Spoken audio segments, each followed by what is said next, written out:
Hello दोस्तों, आप सभी कैसे हैं। आपका स्वागत है मेरे चैनल स्मार्ट स्टडी 71 पर।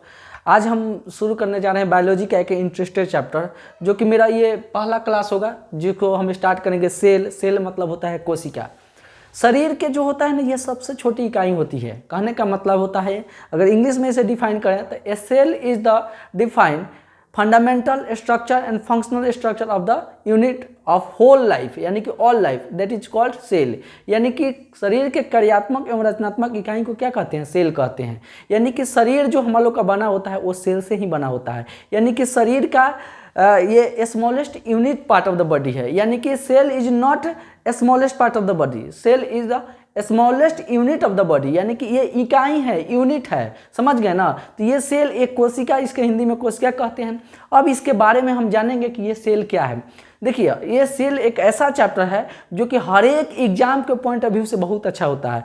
किसी भी ऐसा एग्जाम में नहीं हुआ कि अगर सेल से क्वेश्चन ना पूछे। किसी भी, क्या मतलब कि ज़्यादातर एग्जाम में इससे क्वेश्चन पूछता है। इसका खोज कौन किया, इसमें क्या क्या होता है, इसके सारे फंक्शनल क्या है, क्योंकि हमारा बॉडी से ही तो रिलेटेड है। हमारा पूरा बॉडी जो है सेल से बना हुआ है, तो सेल से बना होता है, ऑब्वियसली है कि इससे क्वेश्चन पूछेगा ही। तो ये सेल बहुत अपने आप में इंपॉर्टेंट क्वेश्चन हो जाता है। इसीलिए इस चैप्टर को बहुत अच्छे से आप पढ़िएगा। इसमें किसी प्रकार का दिक्कत है तो हमको जरूर बताइएगा। आप चैनल पर नए हैं तो जल्दी से चैनल को सब्सक्राइब कर दीजिए, ताकि ऐसे ही इंटरेस्टेड वीडियो आपके लिए पास लेकर आएंगे तो आपको मिलता रहेगा और आप पढ़ते रहिएगा। अब चलते हैं, सेल की शुरुआत करते हैं कि सेल मतलब होता है कोशिका।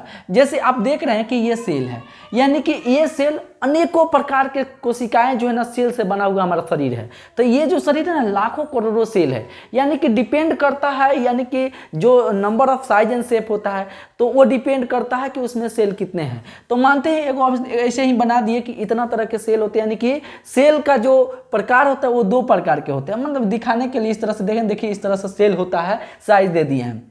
लेकिन देखा जाए कि there are two kinds of cell. यानी कि एक होता है अनसेलुलर, एक होता है मल्टी सेलुलर। इसका मतलब होता है एक कोशिकीय जीव, मतलब जो एक कोशिका से बना होगा, एक कोशिकीय जीव। एक होता है बहुकोशिकीय, यानी जो एक से अधिक कोशिकाओं से बना हुआ होता है, बहुकोशिकीय जीव होता है। समझ गए होंगे। तो एक सेलुलर वाले जीव कौन से होते हैं और बहुसेलुलर वाले मान बहुकोशिकीय जीव कौन से होते हैं, उस चीज़ को समझें।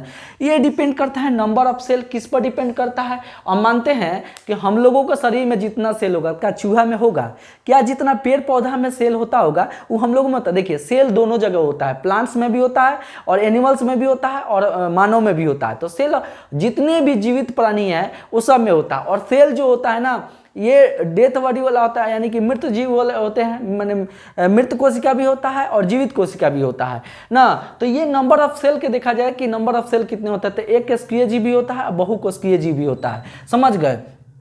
अब देखिए, डिपेंड करता है वही कि जो जितने बड़े कोई प्राणी होता होगा, जितने कोई बड़ा जीव होता होगा, उसमें उतना ही सेल होता है। अब छोटा से छोटा जीव में ले लीजिएगा तो छोटा से छोटा जीव में तो निश्चित ही सेल कम होगा, क्योंकि छोटे से शरीर बना हुआ है तो छोटा सेल होगा ही।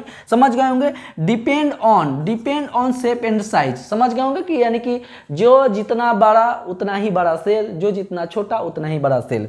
अब देखिए, ये ऑन सेलुलर यानी कि एक कोशिकीय जीव होते हैं। यानी कि इसमें जो होता है ना, विखंडन करने की क्षमता होता है। जैसे कि ये है कि एक कोशिकीय जीव में जब इसको क्या होगा, अपने जैसा जीव पैदा करना होगा, जैसे कि अमीबा हो गया, पैरामीशियम हो गया, हाई जैसे जीवानी हो गया, हाई क्लेमाइडोमोनास हो गया, हाई मानव का स्पर्म हो गया, ये एक कोशिकीय जीव में आते हैं। तो ये जो एक कोशिकीय जीव होते हैं, ये विखंडित करना होगा तो अपने आप में टूट जाते हैं, है ना। तो ये एक कोशिकीय जीव होते हैं। इसका उदाहरण में पूछेगा कि एक कोशिकीय जीव का उदाहरण बताइए, तो क्या बताइएगा? अमीबा, पैरामीशियम, क्लेमाइडोमोनास, इसका बता दीजिएगा। हम ये एक कोशिका का आपको एक शेप दे दीजिए कि ये सब कोशिका के अंतर्गत आते हैं। अब चलते हैं, कोशिका का नामकरण कैसे हुआ। देखिए, कोशिका का नामकरण जो होता है वो साइटो से हुआ है। ये साइटो वर्ड से मतलब सेल का निर्माण, सेल का नाम पड़ा। अब इसके अध्ययन को क्या पूछ देगा कि कोशिका के अध्ययन को क्या कहते हैं, एग्जाम में पूछ देगा तो क्या करिएगा, बोलिएगा साइटोलॉजी। कोशिका के अध्ययन को क्या कहते हैं? साइटोलॉजी कहते हैं। समझ गए होंगे। इसका खोज जो है 1665 ईस्वी में रॉबर्ट हुक ने किया था। पूछेगा कि कोशिका का बड़ा क्वेश्चन ये पूछा हुआ है, कोई ऐसा मतलब कि बहुत ऐसा एग्जाम है जो इसमें पूछा हुआ है। कोशिका का खोज किसने किया? तो रॉबर्ट हुक ने किया। कब किया? तो 1665 ईस्वी में किया। समझ गए होंगे। तो कोशिका का खोज किसने किया? रॉबर्ट हुक ने। कब किया? 1665 ईस्वी में। हम बोले तो ना आपको कि जीवित कोशिका भी होता है, मृत कोशिका भी होता है। अब जैसे नाखून को ले लीजिएगा तो ये मृत कोशिका में होता है। शरीर का बाल होता है, बढ़ता तो है लेकिन ये मृत कोशिका के। अब देखिए नाखून को हम लोग काट देते हैं, दर्द नहीं करता है, बाल को कटवाते हैं, दर्द नहीं करता है, तो ये मृत कोशिका के अंतर्गत आता है। तो कोशिका भी दो प्रकार के होते हैं यहाँ से। तो जीवित कोशिका का खोज पूछा जाए किसने किया था, तो एंटोनेविमन ने और लीवेनहॉक ने किया था। कौन कौन किया था, यानी कि लीवेनहॉक ने इसका खोज किया था। अब देखिए कोशिका सिद्धांत किसने दिया था, कोशिका का सिद्धांत पूछ देता है एग्जाम में कि उसका सिद्धांत कौन दिया था, तो स्लाइडेन एवं स्वान दिया था। सिद्धांत और खोज दोनों में अंतर होता है। ये सिद्धांत दिया था स्लाइडेन और स्वान। देखिए कोई भी कोशिका का जो होता है ना, इन्होंने माइक्रोस्कोप की सहायता से ये बहुत अध्ययन करने के बाद इस तरह से इन्होंने खोज किए। समझ गए होंगे। अगर पूछेगा कि अब ये सेल हुआ तो सबसे स्मॉलेस्ट कौन होता है, देखिए ओवरऑल पूछा जाएगा, पूरा धरती पर पूछा जाएगा कि सबसे छोटा सेल कौन सा होता है, और ओवरऑल पूछेगा सबसे बड़ा कोशिका कौन सा होता है। तो ओवरऑल की बात की जाए तो ओवरऑल यानी कि सबसे छोटा कोशिका पूछेगा तो माइकोप्लाज्मा होता है। यह एक मृत कोशिका में जीवाणु होता है, बीमारी पैदा करता है, तो ये माइकोप्लाज्मा होता है ना, मृत कोशिका से बना होता है माइकोप्लाज्मा। तो सबसे ओवरऑल पूछा जाएगा तो पूरा माइकोप्लाज्मा। हम लोग को बॉडी में भी पूछेगा, आगे हम लोग देखेंगे। अगर पूरा सबसे लार्जेस्ट पूछा जाए तो ऑस्ट्रिच, यानी कि जो शुतुरमुर्ग का अंडा होता है ना, वो सबसे बड़ा कोशिका में जाना जाता है, सबसे बड़ा कोशिका उसमें पाया जाता है। तो ये होता है ओवरऑल में, है ना। अब देखिए 1831 ईस्वी में ये एक वैज्ञानिक थे रॉबर्ट ब्राउन, इन्होंने इसको काफ़ी अध्ययन किया तो देखा कि ये कोशिका होता है ना, कोशिका के चारों तरफ भी कुछ है, उसको क्या कहते हैं, केंद्रक। यानी कि आप केमिस्ट्री में भी पढ़े होंगे कि दुनिया का कोई भी वस्तु जो होता है ना न्यूक्लियस के अंदर रहता है। जैसे कि आप पढ़े होंगे साइंस में कि यह एक न्यूक्लियस है, इसको केंद्रक बोला जाता है। ये पढ़े होंगे केमिस्ट्री में, इसमें प्रोटॉन और प्लस न्यूट्रॉन रहता है, दोनों रहता है ना। उसी प्रकार ये रॉबर्ट ब्राउन ने अध्ययन किया कि यार कोशिका के तरफ भी चारों तरफ कुछ है, यानी कोशिका तरफ क्या है, उसका एक केंद्रक है, यानी चारों तरफ से उसको घेर रखा है ना। तो इसको खोज किया कौन, रॉबर्ट ब्राउन ने खोज किया था केंद्रक का, यानी कि उसमें न्यूक्लियस होता है, न्यूक्लियस के अंदर कोशिका होता है, और कोशिका भी कई चीजों से मिलकर बना होता है। कोशिका के अंदर भी बहुत सारी चीजें होती हैं, समझेंगे। इतना बड़ा कोशिका है तो इसमें अकेले बना हुआ है, तो इस तरीके से ये कोशिका का शेप है, समझ गए होंगे। तो केंद्रक का पूछेगा एग्जाम में, केंद्रक का खोज किसने किया था, रॉबर्ट ब्राउन ने। कब किया था, 1831 ईस्वी में किया था, याद कर लीजिएगा, बहुत ही इंपॉर्टेंट क्वेश्चन है, ठीक है। उसके बाद देखिए 1839 ईस्वी में एक पुरकेंजे वैज्ञानिक थे, इन्होंने भी बहुत अध्ययन करने के बाद इनको पता चला कि कोशिका में भी जीव द्रव होता है। अब कहिएगा जीव द्रव क्या होता है, हम लोगों का शरीर में इतना सारा पानी देखते थे, सब पेटे में रहता है, नहीं, शरीर के अंदर एक वैक्यूल्स होता है, सेल के अंदर एक वैक्यूल्स होता है, यानी वैक्यूल्स के अंदर जो होता है ना पानी, यानी कि जीव द्रव होते हैं, यानी कि उसमें द्रव की मात्रा होता है। यानी कि हम लोग का बॉडी का पूरा जो होता है 65% पानी होता है, वो सब पेट में नहीं होता, सब सेल के अंदर होता है।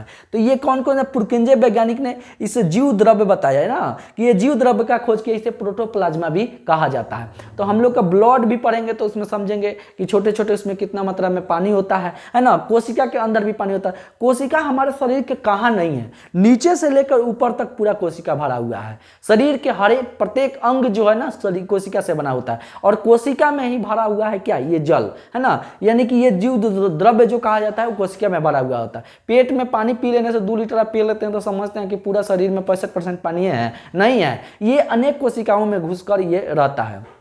कौन, हम लोग का जो जीव द्रव्य है। तो इसको ये क्या कि पुरकेंजे ने इसका खोज किया था। ध्यान से रखिएगा, पूछ देगा कि जीव द्रव्य का खोज किसने किया, तो पुरकेंजे ने किया था। कब किया था, 1839 ईस्वी में किया था। अब समझ गए होंगे। देखिए अब मानव में पूछेगा कि जैसे कि मानव में सबसे छोटी कोशिका कौन सा होता है, तो मानव जो होता है इसमें भी छोटी कोशिका है, और इसमें जो छोटी कोशिका होता है वो मेल के स्पर्म में होता है। स्पर्म को भली बात जानते हैं, स्पर्म जो होता है सबसे छोटी कोशिका होता है। और मानव में बड़ा कौन सा होता है, तो फीमेल में ओवम जो होता है जिसे अंडाणु कहा जाता है, ये अंडाणु की सबसे छोटी कोशिका होती है। यानी कि अगर पूरा ओवरऑल की बात नहीं कर रहे हैं, यहाँ सिर्फ मानव जाति में कर रहे हैं कि मानव में पूछेगा तो मेल का जो स्पर्म होता है वो सबसे छोटा कोशिका का बना होता है, और मानव में सबसे बड़ा कोशिका को औरत में पाए जाने वाली, फीमेल में पाए जाने वाली जो ओवम होता है यानी कि अंडाणु होता है वो सबसे छोटी कोशिका बना होता है। अब देखिए कोशिका जो होता है कुछ विभाजन रहित होता है, यानी कि वो टूटता नहीं है।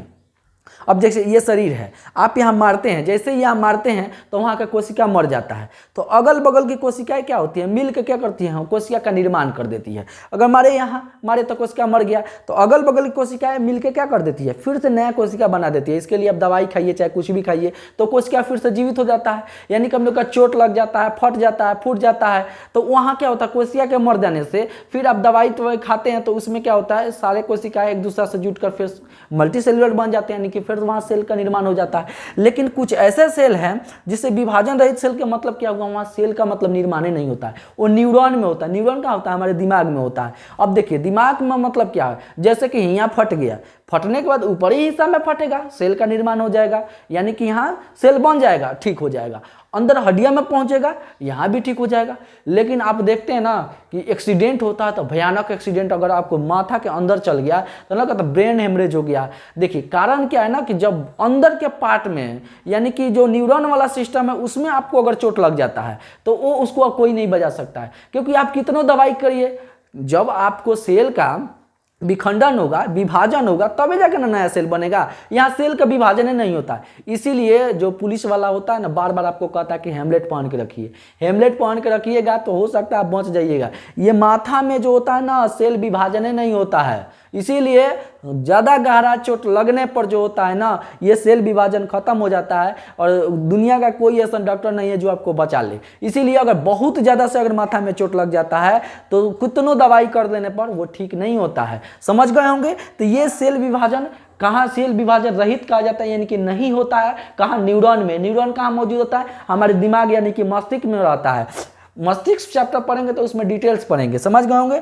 तो हमारे शरीर का न्यूरॉन पार्ट में सेल विभाजन नहीं होता है, इसीलिए अगर गहरा चोट लग जाने के बाद बस उस आदमी का मृत्यु हो जाता है। समझ गए होंगे। तेज विभाजन अगर पूछेगा तो शरीर का हमारे अंदर ही एक पार्ट है लीवर। लीवर में क्या होता है ना, कोई चीज़ अगर दिक्कत होगी तो उसको काट दीजिएगा, पूरा नहीं कर रहे हैं, थोड़ा सा अगर काट दीजिएगा तो क्या होता है, फिर से रिपेयर हो जाता है। तो आपको एग्जाम में पूछ देता है कि शरीर का ऐसा कौन सा अंग होता है जो कि वो रिपेयर कर लेता है, तो वो हो जाता है आपका लीवर। एग्जाम में आपको पूछ देता है लीवर यानी यकृत। यकृत जो है इससे आपको सेल विभाजन नहीं होता है, यानी कि यहाँ सेल का निर्माण होता है, जिसके चलते ये बहुत जल्दी इसमें सेल विभाजन होते रहता है। समझ गए होंगे। सेल विभाजन होने के चलते ये लीवर पूरी तरह से ठीक हो जाता है। अब इस तरीके से बढ़िया से समझ गए होंगे। अब देखिए सेल जो होता है ना, हम लोग का इतना बड़ा शरीर है, ये सेल बना कैसे। आप देखते हैं जैसे कि ये छोटे छोटे सेल, हम बताए थे कि ये सेल एगो सेल है, ठीक है। अब इसमें जो होता है लाखों करोड़ों सेल होता है, तो लाखों करोड़ों सेल मिलेगा। जैसे कि सेल का गुच्छा है, देखिए छोटे छोटे, आप आटा देखे हैं, आटा यानी कि आटा का छोटा कण मान लीजिए सेव, और उसको क्या गूंथते हैं तो क्या होता है, गोला बना लेते हैं। तो गोला भी क्या होगा, एक प्रकार का वो टिश्यू हो जाता है। जैसे कि कई सेलों को मिलाकर एक टिश्यू बन गया। कई टिश्यूओं मिलाकर क्या बनाता है, यानी कि टिश्यू माने ऊतक होता है। कई टिश्यू मिलाकर, रुक जाइए दोस्तों, आप समझ गए होंगे। तो ये जो छोटे छोटे जो आटा का आप गोला देखते हैं ना, वो क्या होता है, सेल का गुच्छा होता है। यानी कि कई सारे सेल मिलते हैं तो क्या बनता है, टिश्यू बनता है। यानी कि टिश्यू ये हो गया, यानी कि ये टिश्यू का गुच्छा। अगर ये बहुत सारा टिश्यू मिलता है, यानी कि ऊतक बनता है, तो कई सारे ऊतक मिलते हैं तो क्या बनते हैं, ऑर्गेन्स बनाते हैं। सेल छोटे से छोटे कण, उससे अगर आप मिला के बनाइएगा, जिस तरह आटा का गोला हो गया, टिश्यू बन गया। कई को गोला मिला देते हैं, बेल उल के क्या बना देते हैं, उसको बना देते हैं ऑर्गेन्स, माने शरीर का अंग। तो कई सारे टिश्यू मिलते हैं ना, तो शरीर का एगो अंग मानते हैं कि ये स्टोमक हो गया, हमारा लंग्स हो गया, है ना। तो ये शरीर का लीवर हो गया, स्टोमक हो गया, लीवर हो गया, आंत हो गया, इंटेस्टाइन हो गया। ये क्या है, एक शरीर का अंग बना देते हैं। अब देखिए कई सारे अंग जब मिलते हैं ना, कई सारे अंग मिलते हैं तो ऑर्गन सिस्टम बनाते हैं। सिस्टम का मतलब जैसे कि ब्रीथिंग सिस्टम, श्वसन तंत्र, रेस्पिरेटरी सिस्टम, उत्सर्जन तंत्र। अब इसमें देखिए जब कोई भी बॉडी का सिस्टम बनेगा तो अकेला सिस्टम नहीं बनता है। अब कोई भी सिस्टम का बात करते हैं तो नीचे से ऊपर तक रहता है कि नहीं, तो वही भी शरीर के में ऑर्गन सिस्टम होता है। यानी कि देखिए अगर कहेगा ब्रीथिंग सिस्टम, तो देखिए नाक सांस लेता है, फेफड़ा काम करता है, ये इधर का सब पार्ट काम करता है। तो ब्रीथिंग सिस्टम में सारा श्वास वाला जितना पार्ट मिलता है उसको ब्रीथिंग सिस्टम कहा जाता है। अब देखिए डाइजेस्टिव सिस्टम की बात करेगा तो आपको देखिए पहला तो और उसके बाद हो गया इंटेस्टाइन, मतलब कि आंत हो गया, छोटी आंत, बड़ी आंत, ये सारा भोजन के जाने वाला नलिकाएं, मुंह, ये सब क्या होता है, ब्रेथिंग सिस्टम, यानी कि भोजन का ब्रेथिंग सिस्टम मतलब डाइजेस्टिव सिस्टम, यानी कि पाचन तंत्र, यानी कि मुंह से पचना शुरू करता है, पूरा पेट में जाता है। तो बताइए शरीर का कितना अंग हो गया, यानी कि मुंह से लेके आपको आंत से लेके आपको जितना क्या बोलते हैं इसको, इंटेस्टाइन माने लार्जेस्ट इंटेस्टाइन, और पूरा आंत वगैरह सब इसमें मिला रहता है, और लिवर भी इसमें सब रहता है। तो ये सब क्या होगा, डाइजेस्टिव सिस्टम के अंतर्गत। और ये सारा डाइजेस्टिव सिस्टम जब कई गो सिस्टम मिलता है तो क्या होगा, इतना बड़ा शरीर बना देता है। अब वाली बात समझ गए होंगे। अब समझ लिए फिर से, सेल, कई सारे सेल मिलेगा तो टिश्यू बनाएगा, कई सारे टिश्यू मिलेंगे ऑर्गन्स बनाएंगे, यानी कि बॉडी के एक अंग बनाएगा। कई सारे बॉडी का अंग मिलते हैं तो ऑर्गन सिस्टम बनाते हैं, और कई सारे ऑर्गन सिस्टम मिलते हैं तो क्या बनाते हैं, एक शरीर का निर्माण करते हैं। अब समझ गए। अब ये रूम देख रहे हैं, रूम ऐसे बना होगा, देखिए इसमें ईंटा लगा होगा, ईंटा के साथ साथ दीवार जोड़ते हैं, दीवार के साथ साथ कमरा बनाते हैं, कमरा के साथ साथ घर बनाते हैं। लेकिन आप देखते होंगे कि इसमें जो होता है ना छोटे छोटे और भी, क्या इसमें खाली ईंटे से काम चल जाएगा, इसमें आपको बालू, सीमेंट, गिट्टी, छड़ बहुत सारा रहता है। तो वही सेल है, सेल के अंदर भी बहुत सारा, जैसे माइटोकॉन्ड्रिया हो गया, गोल्गी काय हो गया, लाइसोसोम हो गया, शरीर के सेल का पार्ट है। तो इतना जल्दी जो होता है, सोचते हैं कि इतना बड़ा बिल्डिंग बन गया, तो इसमें जिस तरह से सब बना हुआ है, उसी तरह से इस सेल को बनाने के लिए भी बहुत सारा चीज मिला हुआ है, तब जाके सेल का निर्माण होता है, कोशिका का। इसीलिए डायरेक्ट आप ईंट बनाने के लिए डायरेक्ट ईंट बना देते हैं, उसमें पानी भी लगता है, बालू लगता है, मिट्टी लगता है, तब ना। तो वही सेल है, सेल एक यूनिट है, इसीलिए नहीं कहा जा सकता है कि सेल एक सबसे छोटी कोशिका है, सबसे छोटा नहीं हो सकता है, ठीक है, ये यूनिट है। समझ गए होंगे। तो ये हो गया ऑर्गन सिस्टम। और भली बात इस चीज को समझ गए होंगे। चलिए, इतना जो होता है आप आराम से जल्दी से इसको स्क्रीनशॉट ले लीजिए, बहुत एग्जाम में इंपॉर्टेंट होने वाला है। अगर इसमें आपको किसी की दिक्कत है तो तुरंत से इसका स्क्रीनशॉट ले लीजिए, फिर हम आगे की बात बताने वाले हैं। समझ गए होंगे दोस्तों। तो ये सब जो होता है, ये सिस्टम होता है, शरीर का निर्माण इसी तरह से हुआ है। समझ गए होंगे। अब देखिए, इस कोशिका के अंदर भी एक कोशिका झिल्ली होता है। क्या होता है, कोशिका झिल्ली। अब कोशिका झिल्ली क्या कहिएगा, आप देखते हैं ना, मार्केट में जाते हैं तो कहते हैं ना कि झिल्ली ले लेना, यानी कि एक पॉलीथीन के अंदर कितना सारा सामान आप रखते हैं, उसको झिल्ली बोला जाता है कि नहीं। उसी प्रकार सेल है, सेल के अंदर भी बहुत सारी चीज़ें होता है। तो कोशिका झिल्ली क्या चीज़ में होता है, पादप में भी और जंतु में भी होता है। अब पादप मतलब वही जो स्थिर रहता है, और जंतु मतलब हिलता डुलता रहे, तो वो हवा के द्वारा हिलता डुलता है। लेकिन जो खुद से अपना सब कुछ करता है, जैसे कि मतलब कि हम लोग क्या है, दौड़ते रहते हैं, इधर उधर घूमते रहते हैं, लेकिन पादप प्लांट क्या होता है, स्थिर रहता है, बेचारा उसे कोई मतलब ही नहीं है, स्थिर रहता है ना, वो पादप होता है। तो किसका कोशिका झिल्ली दोनों पाई जाती है, पादप में भी और जंतु में, नहीं कि प्लांट्स में भी और ह्यूमन। जंतु मतलब क्या हुआ, जितना जीव है सब, अब खाली ह्यूमन को ले लीजिएगा, आदमियों को नहीं, जितना में जानवर वानवर जितना भी जीव है सब जंतु के अंतर्गत आ जाता है। समझ गए होंगे। और इस प्लाज्मा कोशिका झिल्ली में प्लाज्मा झिल्ली होता है, इसे प्लाज्मा मेम्ब्रेन भी कहा जाता है। प्लाज्मा मेम्ब्रेन प्रोटीन का बना होता है, प्लाज्मा मेम्ब्रेन प्रोटीन का बना होता है, ठीक है। प्रोटीन आप समझते होंगे। प्रोटीन जो होता है, कोशिका के सभी अंग इसी झिल्ली में रहते हैं। समझ गए होंगे। ये कोशिका के जो अंग सारा है वो कोशिका झिल्ली में रहते हैं। अब देखिए, आप एगो पॉलीथीन लेते हैं ना, मार्केट में जाते हैं, मार्केट में जाते हैं, क्या क्या खरीदते हैं, टमाटर, धनिया, मिर्चा, सब एक साथ डाल लेते हैं, चाहे एक झोले लेके गए, झोला में सब सामान लेके आते हैं। उसी प्रकार ये कोशिका है, ये कोशिका झिल्ली के अंदर जो होता है ना, सारा कोशिका का पार्ट होता है। इसमें माइटोकॉन्ड्रिया हो गया, गोल्गी काय हो गया, लाइसोसोम हो गया, सारा चीज इसी में मौजूद है। समझ गए ना। तो ये सारे होता है कोशिका झिल्ली। अब देखिए, एक होता है सेल वॉल। सेल वॉल का मतलब क्या हुआ, सेल वॉल का मतलब होता है कोशिका भित्ति। अब सेल वॉल किस में पाया जाता है, प्लांट्स में पाया जाता है, पेड़ पौधा में पाया जाता है। समझ गए, यानी कि ओनली ये प्लांट में होता है। ये किस चीज से बना होता है, सेलुलोज से बना होता है। पूछ देगा कि कोशिका भित्ति किस चीज से बना होता है, तो सेलुलोज से बना होता है। ये कहाँ पाया जाता है, तो केवल प्लांट में, ये ह्यूमंस में या किसी जंतु में नहीं पाया जाता है। समझ गए होंगे। ये क्या करता है, तो देखिए, कारण यह होता है कि सेल वॉल के मतलब क्या हुआ, जैसे कि ये सेल हो गया, ठीक है, ये सेल हो गया। और वॉल का मतलब इसको चारों तरफ से एक और, जैसे कि पॉलीथीन आप लेने जाते हैं ना, तो पॉलीथीन कमजोर पड़ जाता है तो क्या करते हैं, एक और पॉलीथीन ले लेते हैं। यानी कि सामान एगो पॉलीथीन में लिए, फट जाएगा जी, एक और दे दीजिए, तो 2 ले लीजिए, तो वही क्या हो गया, सेल वॉल हो गया। पहला कोशिका यानी कि कोशिका झिल्ली से एक और जो झिल्ली होता है उसको क्या कहते हैं, कोशिका भित्ति कहा जाता है। यह कोशिका भित्ति उसको मजबूत बना देता है और कोई भी अगर उसको अटैक करता है या मारता पीटता है तो उसको वह सुरक्षा देता है और इसका आकार प्रदान करता है। जैसे कि आप पेड़ पौधा में भी देखते होंगे कि उसके ऊपर ही जो लेयर होता है कोशिका भित्ति काफ़ी मजबूत होता है। ये जो होता है, अगर पूरा हम लोग चैप्टर इसका पढ़ेंगे प्लांट्स से रिलेटेड, अब सेल पढ़ रहे हैं तो पूरा अच्छी तरीके से पढ़ेंगे, समझ गए होंगे। तो कोशिका भित्ति क्या चीज़ से बना होता है, सेलुलोज का बना होता है। ये क्या प्रदान करता है, सुरक्षा तथा इसका आकार प्रदान करता है। समझ गए ना, ये सारी चीज़ आप समझ गए होंगे। ये वीडियो काफ़ी लंबा ना हो इसके लिए ये मेरा पार्ट 1 वीडियो है। इसके जो भी सेल का और भी क्वेश्चन इनसे बनता रहेगा हम आपके लिए लेकर आते रहेंगे। और आप इस चैनल पर नए हैं तो जल्दी से चैनल को सब्सक्राइब कर दीजिएगा ताकि अब ऐसे ही मिलता रहेगा। अब इसका भी आप स्क्रीनशॉट आराम से ले सकते हैं क्योंकि काफ़ी इंपॉर्टेंट होने वाला है। एक पॉइंट ऑफ एग्जाम, किसी भी एग्जाम के लिए काफ़ी इंपॉर्टेंट होने वाला। आप देख सकते हैं कि किसी भी एग्जाम में ये बहुत बार पूछा गया है, इसीलिए इसको बढ़िया से आप पढ़ लीजिएगा। उम्मीद करते हैं कि आप समझ गए होंगे। चलिए इसका पार्ट 2 वीडियो लेकर हम जल्दी से लेकर आएंगे। मिलते हैं अगले वीडियो में। जय हिंद।